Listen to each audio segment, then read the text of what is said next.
but I'm going to tell you one more inspiring story that's a little bit closer to home.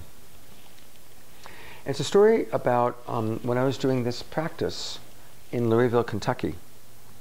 And there was a woman there who, when she walked through the door, I'm going to tell how best to do this.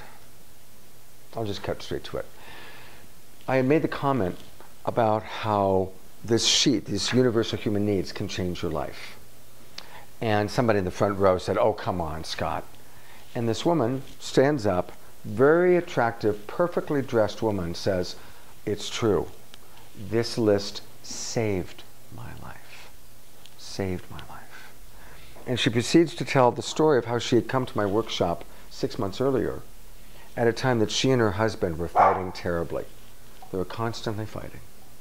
The scene is the husband is a manager of a business, has about 25 employees. It's kind of a more traditional Southern household. He's the breadwinner. She's the domestic wife who takes care of the 3 kids and takes care of everything.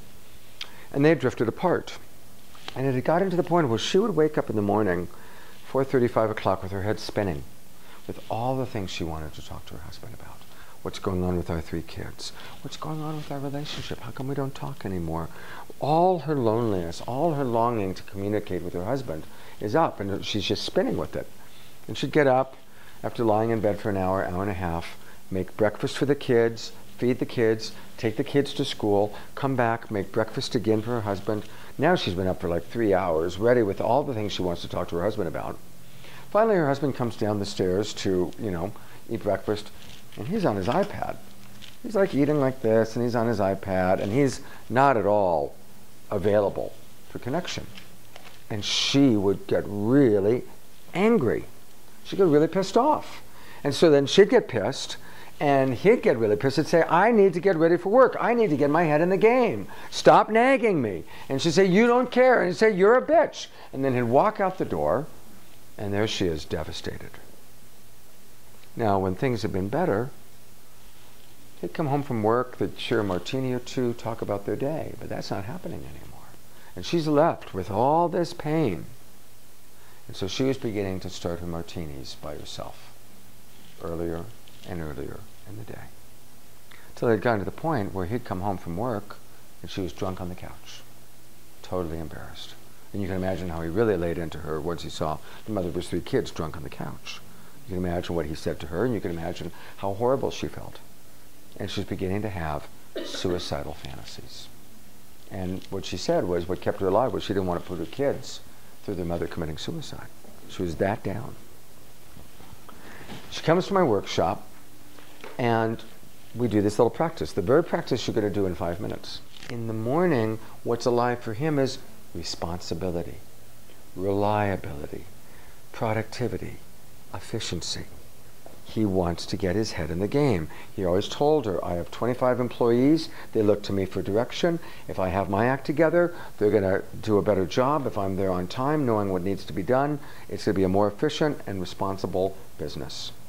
So she really remembers that that's what's really alive for him in the morning. Goes home that night and apologizes. Says, I think that it's just that in the morning, you're not available to talk because you really have to focus on your business. And she basically reflects back what he said, but now she gets it. She understands it. You're just wanting to meet your value for reliability, responsibility, efficiency, productivity. He lights up like a Christmas tree because she understands him. Now, what happens when we feel understood? We're more available to understand the other person. So then she said, "Can I just tell you what it is that's going on for me in the morning?" His heart's more open. He said, "Well, yeah, what is it?" "I miss you. I so miss you. I want to have more partnership. I need connection. I need communication." He can understand that because now he's been understood, and she's just identifying the primary universal human needs and values that she's longing for. So for her, communication, connection, partnership, who can argue with that? For him, efficiency, reliability, responsibility, who can argue with that? They're all beautiful needs that need to be understood and met. And they both got it, and they worked out new strategies for how to make sure each person's needs were met. because now they were working on it on the universal human needs level. Now remember, she's telling us this story 6 months later after they've kind of worked it all out. And I'm going to try and do my southern accent for you. She finishes the story by saying, now y'all, I want you to know, we've made so many copies of this universal human needs list. Wow, we use this everywhere. We have it up in the bathroom. We have it on our refrigerator. We even scotch taped it in the SUV between the 2 seats. And we agreed that whenever we have a difference, we're just going to calm down, maybe have a martini or two, talk about our universal human needs, but we wait on our martinis until my husband gets home from work now. I want you to know that. And so that's my inspiration to all of you.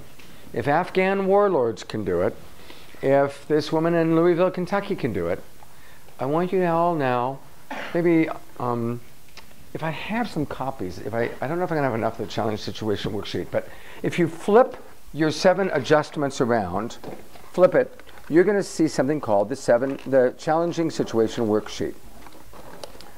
And that is a description of what I just talked about. And what you can do is you can use that as a model. Oh, I'm going to pass out.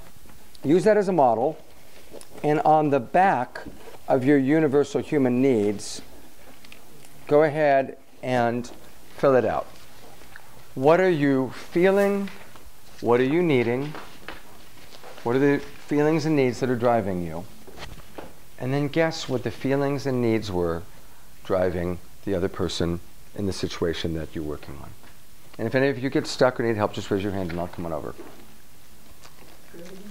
Okay.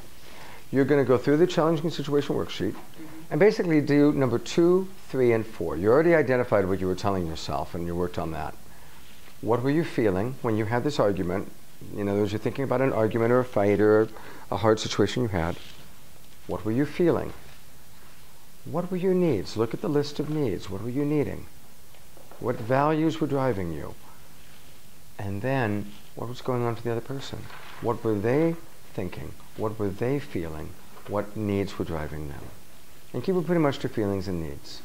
And for the other person, you're going to guess. You're going to imagine it. You're going to put yourself into their shoes.